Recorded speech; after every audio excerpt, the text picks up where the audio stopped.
자, 옆 사람과 인사하겠습니다. 메리 크리스마스. 메리 크리스마스. 이것은 우리 예수 믿는 사람들만의 인사가 아니라 어떻게 보면 믿지 아니하는 사람에게도 통상적으로, 심지어는 공산주의 국가까지라도 메리 크리스마스 성탄절이 되어지면 그렇게 문구를 새겨놓기도 하고 또 인사하기도 합니다. 여러분, 사실 이 메리 크리스마스라고 하는 이 용어는 이건 기독교적인 전문 용어입니다. 크라이스트 마스, 그리스도 마스, 마스라고 하는 것은 미사라고 하는 그런 단어가 경배한다, 그리스도를 경배한다, 기쁘고 즐겁게 그리스도를 경배하자라는 의미가 메리 크리스마스. 우리가 아는 것처럼 성경의 66권, 특별히 장수로 말하면 1189장이라 일컬어지는 이 방대한 양의 핵심 요절 하나만을 딱 선정하게 해준다면, 여러분 예수 믿고 어려신 시절부터 교회를 다니면 아주 10번, 20번 듣고 암송되어졌던 요한복음 3장 16절의 말씀입니다. 물론 이 요한복음 3장 16절은 니고데모와 예수님과의 관계 대화 속에서 어떻게 하면 영생을 얻을 수 있습니까? 어떻게 하면 하나님의 나라를 볼 수 있습니까? 물과 성령으로 거듭나지 아니하면 하나님의 나라를 볼 수 없느니라 하시면서 사회적인 지위도 있었고요, 명예도 있었고요, 지식도 있었던 이 니고데모에게 하셨던 말씀이 요한복음 3장 16절인데, 이게 기독교의 본질이고 핵심 가치이고 우리가 예수 믿는 이유가 요한복음 3장 16절입니다. 하나님이 세상을 이처럼 사랑하사 독생자를 주셨으니 이는 저를 믿는 자마다 멸망치 않고 영생을 얻게 하려 하심이라. 기독교의 시작이 구약시대의 유대교로부터 이제는 신약시대를 맞이하면서 기독교의 첫 시작이 하나님의 약속대로 동정녀 마리아에게 성령으로 잉태되어진 예수 그리스도의 출생 혹은 탄생으로부터 기독교의 첫 시작이 되어진다, 이렇게도 볼 수 있습니다. 예수님이 이제 인간의 몸을 입고 이 땅에 오셨습니다. 30년 준비를 하시고 3년의 공생애를 하시면서 많은 기적을 행하시고 말씀을 하셨는데, 기적과 말씀 속에는 딱 한 가지 주제입니다. 첫 메시지, 회개하라 천국이 가까웠느니라 하는 공생애의 첫 메시지와 함께 그분이 하셨던 모든 기적들, 기적을 크게 나누면 두 가지의 기적입니다. 하나는 물로 포도주를, 그리고 바다 위를 풍랑을 잔잔하게 하시고 오병이어로 많은 사람들을 먹이시는, 어떻게 보면 물질적 자연적 기적들.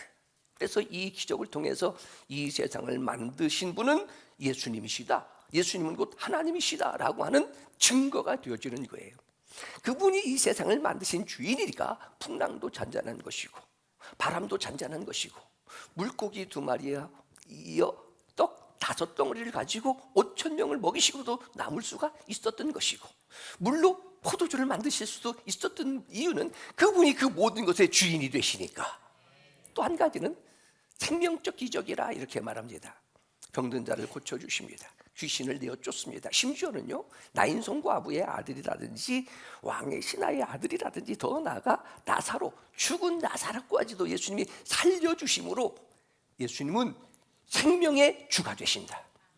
우리를 지으시고 만드신 분은 바로 주님이시다.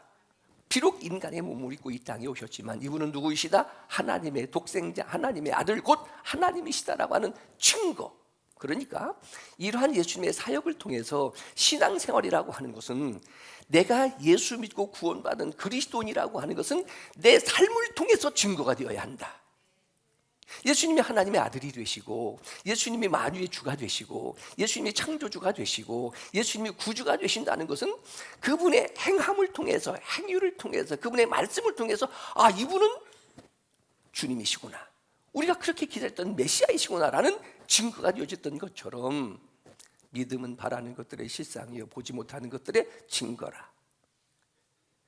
오늘 이러한 날씨에도, 추운 날씨에도 오전 일부 예배 때는 눈이 계속 내리고, 오전에 눈 내리는 것 때문에 굉장히 스릴도 있었지만 걱정도 되어졌어요. 그럼에도 불구하고 비바람이 눈보라가 앞길을 막아도 나는 가리라, 예배 드리러 나는 가리라. 이것이 뭐예요? 내가 구원받은 그리스도의 증거라, 내가 하나님의 자녀라는 증거라. 예배를 드리는 것이 내가 하나님의 자녀요 구원받은 그리스도의 증거가 되어지는 것처럼, 예수님은 말씀을 통해서 하나님의 아들 되심을, 예수님은 기적을 통해서 하나님의 아들 되심을 증거하셨는데 오늘 우리도 그러한 증거자가 되자. 기독교의 첫 시작이 이 세상에 예수님 인간의 몸을 입고 오시는 성탄으로부터 시작된다라고 말씀을 드렸습니다. 그래서 성탄은 하나님께서 우리에게 선물로 독생자를 보내신 날이에요. 사실 이것은 역사적으로 이게 불가사의한 일입니다. 이런 때일수록 성탄절을 준비하고 내일 또 성탄 예배를 드리고 오늘도 성탄 주일이다 이끌어지는 이 예배를 통해서 우리 두 가지는 다시 한번 확인했으면 좋겠다.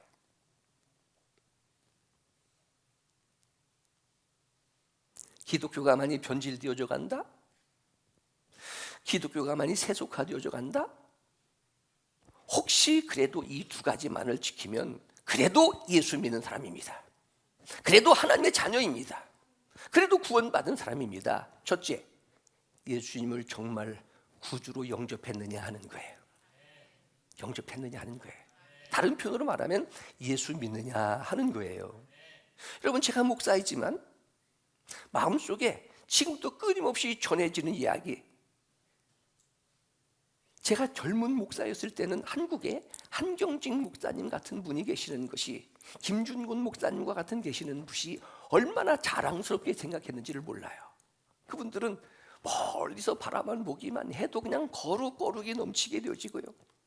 오늘 한국 기독교의 이런 부흥과 성장의 기초를 놓으셨던 분이고요. 어떻게 보면 한일 합방과 함께 6.25의 어렵고 힘들었던 시대에 우리에게 많은 위로를 주셨던 그런 좋은 목사님들이 내 동시대에 내가 그분들을 보면서 그들과 부분적인 것이기는 하지만 지금은 하늘나라 가셨지만은 함께 사역을 했던 그 표상이 참 행복하다라는 생각이 듭니다. 여러 차례 말씀드렸어요. 많은 목사님들이 노년의 때에 남한산성에서 노후를 보내고 계시는 한경직 목사님에게 찾아가, 목사님 이제 후배들에게 하신 말씀 좀 해주세요. 좋은 교훈 좀 하나 해주세요. 목사님이 깊이 생각하시다가 딱 한 말씀 하셨다는 거예요. 목사님, 여기 계신 목사님들 뿐만 아니라 목사님 모두 예수 잘 믿으세요. 거기 있는 목사님들이 유구문이었습니다. 어떻게 보면 지금 예수 믿느냐고 묻는다면 지금 내가 어느 정도 신앙의 경륜이 있는데 내가 20년, 30년 평생 주일학교 때부터 시작하면 이 나이까지 예수 믿어왔고 예배 드려왔고 신분으로 말하면 내가 목사예요, 장로예요 싶은데 좀 수준 있는 질문을 하지 예수 믿느냐고 라고 하는 이게 초보적인 질문, 자존심 상한다 할지 모르지만 정말 예수 믿느냐 하는 거예요. 예배는 드리고 있지만 명목상 그리스도인. 마태복음 13장 예수님의 씨 뿌리는 비유를 통해서 4분의 1밖에 알곡이 없습니다. 옥토와 같은 밭으로 정말로 구원받은 그리스도인은 4분의 1밖에 없습니다. 다시 이런 성탄절에 아주 기본적인 것 같지만은 기본이 중요한 거예요. 정말로 예수 믿느냐 하는 거예요. 다른 표현으로 말하면 구원받으셨습니까? 구원받으셨습니까? 사람이 마음으로 믿어 의에 이르고 입으로 시인하여 구원에 이릅니다. 그래서 말씀드렸어요. 기독교는 고백의 종교라고. 모든 예배 때에 우리는 사도신경을 고백합니다. 예수님이 이 땅에 오셔서 십자가에 못 박혀 죽으시고 돌아가신 다음 부활 승천하시고 난 다음에 이제는 12사도들에 의해서 그 사도의 또 다른 안수를 받은 사도들 가리켜 우리는 속사도라 이렇게 말합니다. 속사도들에 의해서 그들도 이 세상에서 영원하지를 않습니다. AD 200년, 300년, 길게는 500년까지 그래도 예수님의 십자가의 죽으심과 부활을 목격했던 사람들에 의해서 구전되어졌던 이 진리가 갈수록 사람들에게 혼란스러워가지고 의심스러워가는 그 시절에 사도들에 의해서, 속사도들에 의해서, 그리고 교부 시대를 거치면서 우리가 믿는 하나님은 이런 분이시다라고 신학적으로 교리해 놓은 것이 신경인데 사도신경이라. 우리는 이런 하나님을 믿습니다. 예수님은 이런 분이십니다. 성령님은 이런 분이십니다라고 하는 신학을 고백하면서 삼위일체의 하나님. 그래서 이런 고백을 통해서 내가 하나님의 자녀를 또 그리스도인 됨을, 구원받은 성도임을 사람들에게 고백을 통해서 증거되어주는 거예요. 말씀이 육신이 되셨습니다. 그 육신이 되신 그 말씀 로고스가 지금으로 말하면 성령의 감동으로 기록되어진 하나님의 말씀입니다. 오늘 우리는요, 기록되어진 하나님의 말씀을 통해서 지금도 계시의 음성을 듣습니다. 그러니까 하나님 앞에 나는 그리스도입니다, 하나님은 우리 아버지십니다, 나는 예수를 믿습니다 라는 이 믿음이 정말로 중요하다, 다시 확인하고 싶습니다. 왜냐하면 처음에 교회를 시작하면서 나름대로 그런 목회 철학을 가지고 있었어요. 전 성도의 알곡화. 그래서 이런 인사를 많이 했었습니다. 우리의 만남은 영원한 만남입니다. 어디까지 가서 만나는 거예요? 하나님 나라까지 가서 만나는 거예요. 육체적인 부모 형제는 길어야 7, 80년이에요. 그러나 보혈로 맺어진 우리는 영원한 관계다. 어디까지 간다고요? 하나님의 나라까지 간다. 누가 갈 수 있느냐? 죄인들이 가는 곳이라기보다도 죄 용서받은 죄인들이 우리가, 이게 구원이잖아요. 이게 예수 믿는 사람들이잖아요. 예수 믿는 사람들에게 주어진 또 한 가지의 질문, 물론 더 건강하게 오래 사시기를 바라지만, 그러나 오늘 밤 하나님이 나를 부르셔도 천국 갈 확신이 있느냐 하는 거예요. 영생입니다. 예수 믿는 이유가 영원한 생명, 영생, 그를 믿으면 멸망치 않고 영생을 얻게 하려 함이라. 반드시 돌아갈 하나님의 나라가 있다. 예수님이 이 세상에 오셔서 공생의 첫 메시지, 회개하라, 천국이 가까웠느니라. 바실레이아라고 하는 이 천국에 대한 개념이 장소적인 의미와 함께 주님이 통치하시는 곳, 그래서 주님의 말씀으로 통치되어지는 교회를 가리켜 교회 천국이라 이렇게 말하게 되어지고요, 그분이 이 세상에 오셔서 행하셨던 모든 기적과 그분의 메시지 주제는 딱 한 가지입니다. 하나님의 나라입니다. 천국은 마치 이와 같으니. 십자가를 지시기 전 마지막 제자들과의 고별 설교, 십자가에 못 박혀 죽지만 내가 너희들을 위하여 처소를 예비하러 가는데 내가 다시 와서 너희들을 나 있는 곳으로 오게 하리라. 도마, 어떻게 그런 일이 있을 수 있어요? 니고데모도 마찬가지잖아요. 사람이 거듭나야 하나님의 나라를 볼 수 있느니라. 이 나이 이 몸이 어떻게 어머니 모태에 들어갔다가 다시 태어나는 겁니까? 이게 우리의 생각이에요.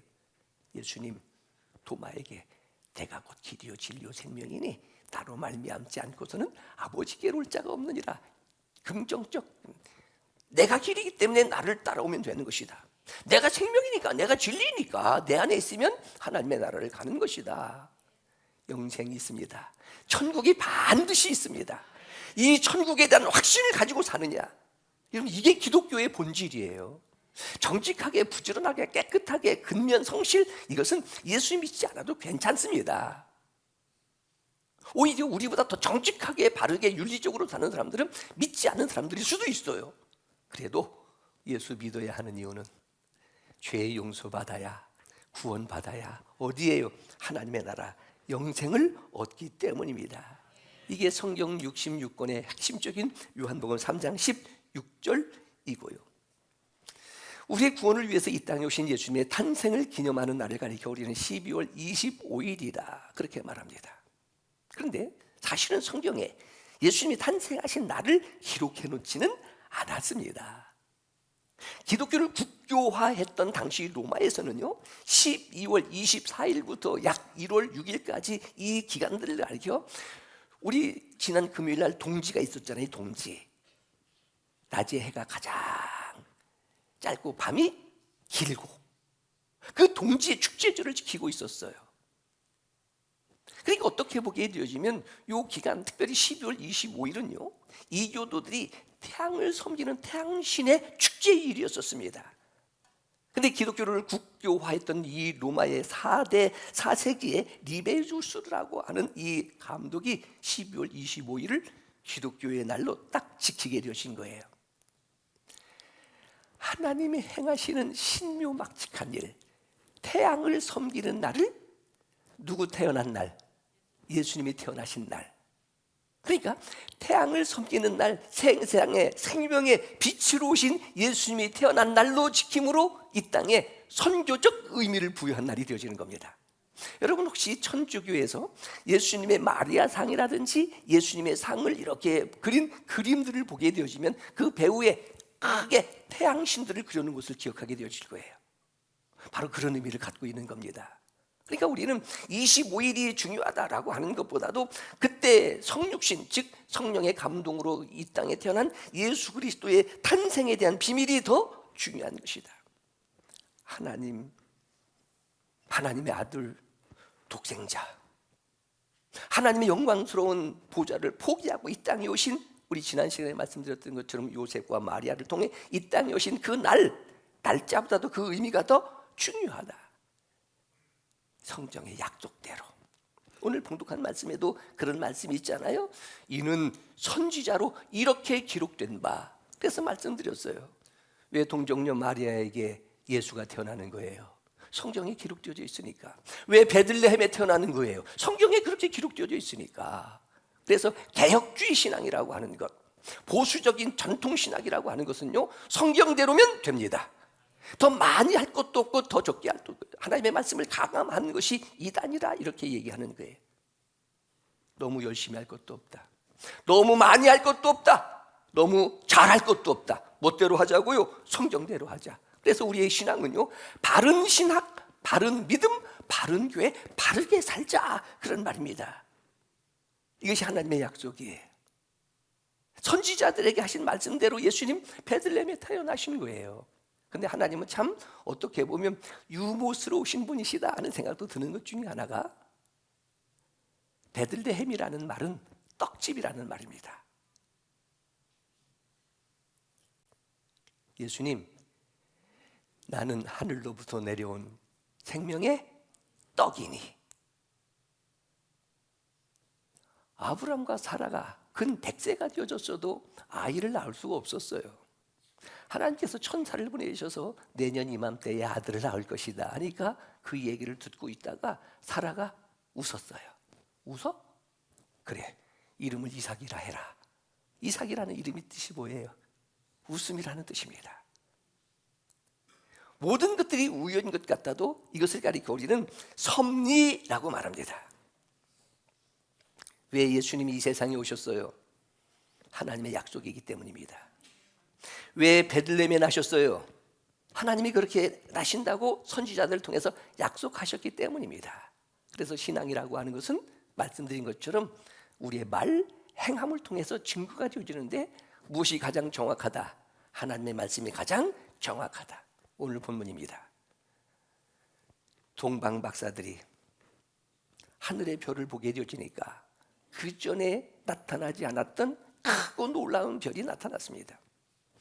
우리의 성경의 번역으로는 동방 박사, 그러니까 옛날에는요, 우리나라 사람들이 이 공부에 대한 한이 많이 있었잖아요. 한일합방이었었고요, 심지어는 6.25의 경난, 고난 이런 때에 공부가 제대로 되지 못했던 어떤 그런 시절에 자녀를 낳게 되어지면 때에 따라 집도 팔고 돼지도 팔고 소도 팔아서 자녀들 다 뭐 하는 거예요.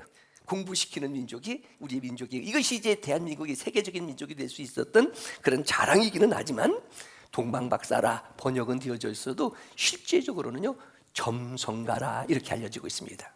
조금 다른 표현으로 말하면 천문학자다, 하늘의 별을 연구하는 사람들이에요. 과학자들이에요. 우주 전체를 연구하는 그런 사람들이에요. 그런데 오늘 성경 내용을 잘 보게 되어지면, 비록 동방에서부터라고 기록이 되어져 있어서 동방박사라, 동방에 살고 있었던 점성가들이라, 천문학자들이라 이렇게 말하는 그들은 혈통적 측면에서는 이방인입니다. 근데 오늘 내용을 보게 되어지면 이방인임에도 불구하고 대망사상이 있었다는 것을 알아요. 메시아가 올 것이다. 아니, 어떻게 보면 이렇게 힘들고 어려운 괴로운 시대에 메시아가 이 땅을 구원했으면 좋겠다. 물론 어떻게 보면 유대인들에게는 정치적인 해방을 원했을지는 모르지만, 그 증거가 뭐예요? 새로운 별이 나타납니다. 별의 인도를 받습니다. 별을 따라갑니다. 근데 별을 보고 별을 따라가는 그들 뭐 하기 위하여 따라간다? 2절의 말씀해 보니까 경배하기 위하여 따라간다. 신약적으로 말하면 예배 드리기 위하여 별을 따라가는 거예요. 점성가들에게 별이 나타났다라고 하는 것도 하나님의 센스. 그래서 늘 영적인 센스가 있어야 된다, 이렇게 말씀을 드려요. 영적인 센스라고 하는 것을 다른 표현으로 말하면 신앙으로 해석하는 겁니다. 동방박사라 이렇게 번역이 되어져 있으니까 왜 동방박사들에게 별이 나타나는 거예요? 근데 그 별도요, 성경을 잘 보게 되어지면 그 수많은 별들 중에 하나가 아니라 그 별이라고 하는 앞에 정관사가 붙어 있는 겁니다. 특별하게 의미가 되어진 별이에요. 왜요? 동방박사들은 무엇에 대한 전문가다? 별에 대한 전문가예요. 지금 양치는 목동들에게 별이 나타난다? 물론 이제 목자들도 별을 보고 그렇게 경배했다는 성경의 기록이 있지만은 과학자들에게, 정치인들에게, 동방박사들에게 별이 나타나는 이유는 동방박사들이 가장 잘 알 수 있는 전문가이기 때문에 별이 나타나니까 이 별은 다른 별과 다르다. 그의 별이다.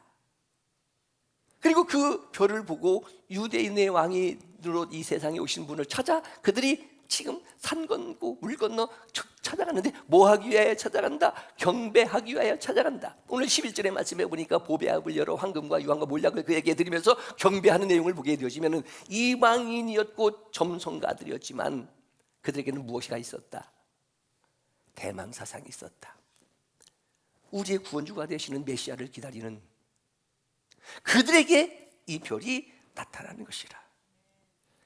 내가 가장 잘할 수 있는 게 뭐냐 하는 거예요. 하나님께서 나에게 달란트로 주신, 나에게 은사로 주신 가장 잘할 수 있는 게 뭐냐 하는 거예요.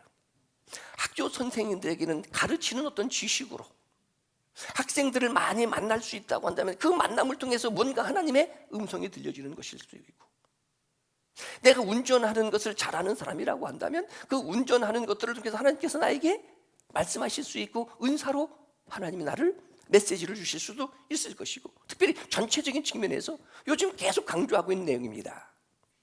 하나님의 말씀을 마음에 담아야 합니다. 읽어야 합니다. 묵상해야 합니다. 암송해야 합니다. 들어야 합니다. 때에 따라 연구해야 합니다. 왜냐하면 세상 사람들은 아무리 좋은 화려한 멋있는 카바를 했어도 딱 열면 하얀 건 종이, 검은 건 글씨, 이렇게 말하지만 우리는요, 구원받은 그리스도인은요, 구원받은 그리스도인이라 하게 될 때는 우리 안에 누가 계시다? 성령이 계시는 겁니다. 성령이 계시는 그 성령님에 의해서 성령의 감동으로 이 말씀이 기록되어진 거예요. 그래서 성령의 사람이요 성령의 감동으로 기록되어진 이 말씀이 내 안에 암송되어지고 들려지고 믿어지고 감동이 되어지고 연구가 되어지고, 그러는 내 안에는 그 말씀을 통해서 주님이 나에게 말씀하시는 계시의 음성으로 들려주시는 겁니다. 많은 사람들이 기도하다가 하나님의 응답받았다, 오히려 반대로 그렇게 기도해도 하나님은 나에게 응답해 주시지 않는다. 보편적으로 성경이 완성되어진 이 은혜의 시대, 교회의 시대, 성령의 시대, 말씀의 시대에는요, 무엇을 통해서 응답하십니다? 말씀을 통해서 응답하십니다. 내 안에 하나님의 말씀이 하나도 없는데 하나님이 나에게 말씀하셔도 그것이 계시의 음성으로 들려지느냐 하는 거예요. 별에 대한 전문가들이니까 별을 통해서 하나님이 메시지를 전해주신다면, 그리고 하나님이 전해주신 그 메시지를 보고 하나님의 음성을 듣고 계시의 음성을 듣고, 무언의 음성이지만 어떻게 보면 시청각 교육입니다. 시청각 메시지입니다. 음성이지만 그 별을 따라가는 거예요. 별의 인도를 받는 거예요. 순종하는 거예요. 내 안에 하나님의 말씀이 있느냐 하는 거예요. 바꿔 말하면 말씀이 육신이 되어 우리 가운데 거하신 성탄절의 예수 그리스도를 내가 정말로 믿느냐, 영접하느냐 하는 거예요. 영접해야, 정말로 예수 믿어야 하나님의 자녀가 되어주는 권세가 주어지지. 그래서 말씀드리고 싶어요. 10년, 20년, 30년 예수 믿었어도 그냥 이름만 그리스도인, 명목상 그리스도인, 무늬만 그리스도인. 여러분, 세상에 많은 교회가 있어도 교회라고 해서 다 똑같은 교회는 아니잖아요. 교파적인 측면에서는 다를 수는 있지만 대부분 교파가 다르다고 하는 것은 행정적인 문제, 교회 정치적인 문제 때문에 다른 것이지 성경은 똑같습니다. 단 성령 이외의 다른 것을 사용하는 이단자들, 그들은 뭐라고 불러요? 교회라고 부릅니다. 그러니까 교회라고 해서 다 같은 교회가 아니다. 예수님 시절에도 교회 안에 누가 있어요? 양이 있고 염소가 있게 되어지고 알곡이 있고 거러지가 있게 되어지고. 그러니까 내가 정말로 명목상 그리스도인이 아니라 실질적 그리스도인이냐라고 하는 거예요. 그래서 그리스도인으로서의 능력과 파워, 권세는요 하나님의 말씀입니다. 말씀이 육신이 되어 우리 가운데 거하신 예수 그리스도. 태초에 말씀이 계시나 이 말씀이 하나님과 함께 계시, 이 말씀이 곧 하나님이시라. 그러니까 내가 말씀을, 성령의 감동을 느끼고 이 말씀을 내가 묵상하고 마음속에 간직하고 그걸 붙들게 되질 때 누구를 의지하고 누구를 붙드는 거예요? 하나님을 의지하고 하나님을 붙드는 것이고, 이 말씀이 내 안에 있게 될 때 내가 기도함으로 그 말씀을 통해서 하나님께서 계시의 음성으로 들려주시는 겁니다. 왜 동방박사들이냐? 별에 대한 전문가들이니까. 근데 내가 할 수 있는 그 일이 내가 예수 믿는 일에 전문가가 되어지는, 은사가 되어지는 거예요. 경배하기 위하여 무언의 메시지이지만은 갑자기 그의 별이 나타난 별을 보고 별을 따라가게 되십니다. 왜 가러 가는 거예요? 경배하러 가노라. 그러니까 예수 잘 믿고 뭐 잘하자, 예배 잘 드리자. 이게 어떻게 보면 비상할 수 있는 두 날개입니다. 비행기가 날 수 있는, 기류에 의해서 비행기가 날 수 있는 두 날개이듯이 신앙의 두 날개는 예수 믿느냐, 또 한 가지는요 예배 잘 드리느냐. 따라갑니다. 박사들이니까 여러분 머리가 좋아요. 유대인의 왕 하게 되시면 반드시 어디에 태어날 것이다? 당시 이스라엘의 수도 예루살렘에 태어날 것이다. 여러분, 별만 보고 온다는 것이 결코 쉽지 않아요. 지금처럼 뭐 내비게이션이 있어서 그 딱 찍어놓고 거기로 가는 것이겠습니까? 그렇지 않잖아요. 산을 건너 불을 건너고 피곤하고 지치고 힘드니까 그냥 딱 생각하는 거예요. 지식적으로, 상식적으로. 이것을 신학으로 말하면 인본주의라고 말합니다. 왕이라면 당연히 어디에서 태어날 것이다? 예루살렘으로 태어날 것이다. 예루살렘으로 가는 거예요. 근데 예루살렘이 조용해요. 유대인의 왕으로 태어나시니까 어디 내시냐? 이것 때문에 우리가 잘 아는 것처럼 예루살렘이 난리가 납니다. 소동이 납니다. 우리가 아는 것처럼 그때로부터 태어난 2살 아이가 아주 죽임을 당하는, 헤롯 왕에 의해서 죽임을 당하는 비극적 사건인데, 이것은요 실제적인 로마와 이스라엘 역사 속에 증거가 되어지는 거예요. 이런 일이 진짜로 있었다는 것처럼. 그런데 사람들은요 그 역사의 기록은 믿으면서도 성경의 기록은 안 믿어요. 그리고 왕도 물어요. 내가 왕인데 또 다른 왕이 태어났다고 하니까 자세히 묻습니다. 여러분, 이단자들과 대화에서는 절대로 이길 수가 없습니다. 그런데 그들이 알고자 하는 이유, 오늘 봉독한 본문에서는 헤롯 왕이 알고자 하는 이유는 뭐예요? 자기 말로는 나도 가서 경배하리라 하지만은 사실은 뭐예요? 죽이는 거예요. 멸망이에요. 동방 박사들의 한 번의 실수가 이런 예루살렘 원성의 비극적 사건을 낳게 되어주는 겁니다. 그래서 강조하고 여러 차례 주장하는 게 그거예요. 바르게 믿자, 바르게 살자. 인본주의가 아니라 신본주의로 사는 거예요. 그리고 뭐 따라가는 거예요? 그의 별 따라가는 거예요. 요한계시록 2장과 마지막에 보게 되어지면 누가 별이에요? 예수 그리스도가 우리의 별이 되어집니다. 한 가지 조금 욕심을 부리면 계시록 2장 1절에 보게 되어지면 7 금촛대와 7 별을 잡고 계시니가, 이런 기록이 있어요. 소아시아의 앱세베도 사빌라라고 하는 7 교회에 대한 소개를 하게 되질 때에 7 금촛대가 뭐예요? 교회를 말하는 거예요. 7 별이 뭐예요? 사자들을 말하는 거예요. 즉 목사들을 말하는 거예요. 내가 별이니까 나를 따라오세요, 이런 말은 아닙니다. 혹시 행위가 마음에 맞지 아니하면 전하는 말씀은 들어라. 예수님께서 바리새인들에 대한 경고가 바로 그런 것이었어요.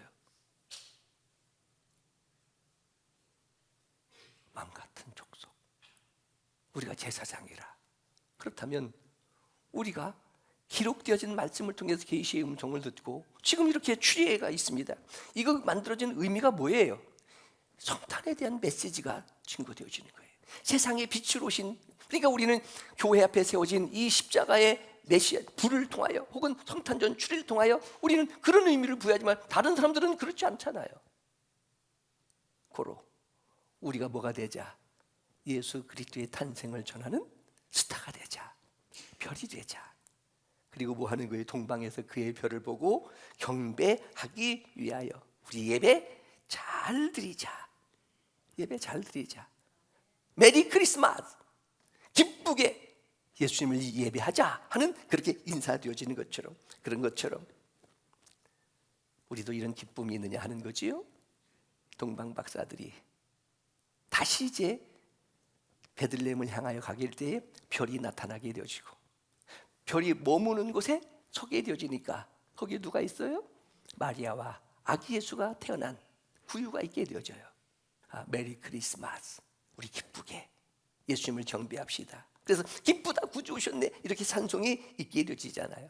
동방 박사들이 아기 예수께, 오늘 보니까 아기 예수께, 마리아와 예수님이 같이 있지만은 경배는 누구에게만? 아기 예수께만. 아기 예수께만. 그래서 교회 안에는 인물도 좋고 지식도 좋고 스펙도 있고 나름대로 괜찮지만 개인적인 생각입니다. 교회 안에서는 특별한 인물은 의미 없습니다. 이런 주관을 갖고 있다 보니까 우리 교회에 흔한 시의원 하나가 없는 이유가 그럴 수가 있어요. 그래도 괜찮다는 생각입니다. 교회는 누구면 됩니다. 예수면 됩니다. 이게 우리의 신앙이잖아요. 예수면 됩니다. 동방 박사들이 아기 예수께, 그것도 엎드려, 이게 경배의 태도이잖아요. 겸손이잖아요. 아기 예수께 경배하기 위하여 그 동방으로부터 오고 이스라엘의 수도 예루살렘에서 있었던 사건들을 경험하면서 그곳까지 왔던 이 동방 박사들이 경배하는, 오늘날로 말하면 예배하는 그 감동. 오늘 예배가 너무 우리에게는 쉬운 것 같아요. 어떻게 보면 좀 힘들게 비싸게 예배를 드려야 되는데, 주일학교도 마찬가지예요. 교회에서 하는 건 무조건 좋게 말하면 은혜이지만 공짜다 보니까 교회에 안 보내고 비싸게 보내는, 주일날도 보강해 준다는 학원으로 보내는 거예요. 돈 비싸게는 헬스클럽은 그렇지 그냥 죽자 사자 다니면서도 주일날은 교회 오는 것은, 그래서 개인적으로 교회도 등록받고 입회비를 받고 교회에 교인으로 등록시켜야 되면 어떨까 하는 생각도 드는 거예요. 그것도 어떻게 비싸게. 우리의 신앙생활은 자율적으로 은혜적으로 그렇게 되어지지만은 아기 예수께 얼마나 감격과 감동의 경배를 드리는지, 보배합을 열어서 황금과 유황과 몰약을, 물론 이 황금은 왕에게 드리는 예물입니다. 유향은 신성을 의미한다고 하고요, 몰약은 예수님이 이제 십자가에 죽으실 때의 장례를 치르는 인성을 의미하게 되어진다는 것. 이 보배를 만약에 팔아서 가게 되어지면은, 요즘 호텔로 가게 되어지면 비즈니스 VIP 룸으로 들어가서 편안하게 갈 수 있을 것인데, 그걸 어떻게 해요? 그걸 어떻게? 아기 예수께 12절에 그렇습니다. 고국으로 돌아가게 되어질 때에 이렇게 먼 길로 돌아가게 되어집니다. 헤로데게로 가지 말아라. 돌아가게 되어져요. 바울적 표현으로 말하면 이제는 황금도 드리고 왕이 나에게 알려줘 거절하고 멀리 돌아가는 이 동방박사들의 믿음, 성탄의 믿음, 바울적 표현, 살아도 주를 위하여 살고 죽어도 주를 위하여 죽나니 사나 죽어나 나는 주의 것이로다. 이런 신앙의 고백, 성탄절 우리의 믿음이 될 수 있기를 축원합니다. 기도하겠습니다.